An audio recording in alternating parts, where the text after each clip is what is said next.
Go.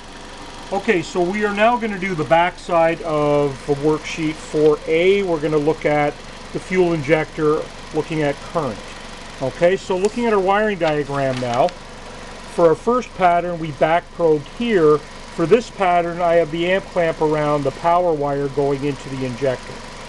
Okay, so I will put this out of the way and I will show you where I have it set up on the vehicle. So I have my inductive amp clamp. So this is my low inductive amp clamp and it's set on the 20 amp scale. And the brown wire is down here. I know it's very difficult to see. It's kind of tight to get in here with this as well. So I'm simply going to open the jaws and put these around the brown wire. Okay, just like that. So I've got my meter set on the 1 millivolt equals 10 milliamp scale. I've zeroed it and then I put it around this wire. So let's go up to the scope now and take a look at what we have here. Okay, so now we are looking at amperage for this fuel injector as opposed to voltage, which we were looking at the first time. So I'm just going to bring this down a little bit. Alright, so I've actually changed my trigger now to set on the down slope of the signal. And we can see here it's not very happy camper. We'll just play around with that a little more. There we go. So what are we looking at here? So this is the turn on of the injector, the turn off of the injector. We can see a magnetic field building in the injector. We should have this nice ramp coming up until this point. So this dip that we see in the center of the ramp is the injector physically opening.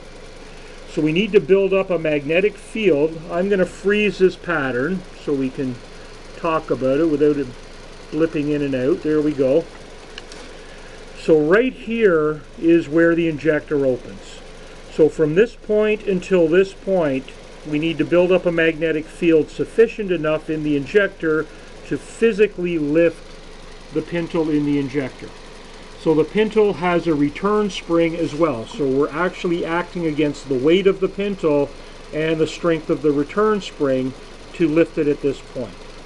So when we see this dip, what we're seeing is that magnetic field, some of it being consumed to actually lift that fuel injector.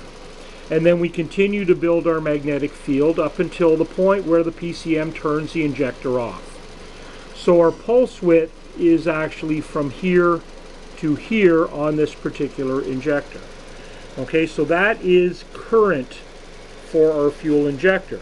If we look at the left side of our screen, we can see how many amps this injector actually is using, and it's slightly less than, well, 0.8 amps is here. We're just about 0.5 amps, so half an amp. Very, very low amperage required, and this is what we talk about with saturated switch. High resistance injectors have low current drivers in the PCM. Okay, and we can see right here we only have half an amp that's required to operate this fuel injector. So this is the back side of the sheet, and once again, by changing the time base, let me make this live again. Okay, so by changing the time base, I'm going to change what we see on the screen, right? So 5 milliseconds, now I'm down to 10 milliseconds, 20 milliseconds per division. So when we talk about per division, we're talking about this bottom scale on our screen. Okay, now all screens, like we talked in theory, are graduated into 10 across the bottom, and in this case we've got 1, 2, 3, 4, 5, 6, 7, 8, 9, 10 as well. Some scopes will have 8 vertical. Okay, not all scopes will have 10 like this, vertical and horizontal. Some will have 8, depends on the manufacturer of the scope. But all will have 10 across the bottom. Okay, that is industry standard. The vertical grade is a little bit different. Okay, so we can see our amperage on top and our time on the bottom. So once again, if I want to increase the size of the pattern on my screen, I am going to decrease the time base.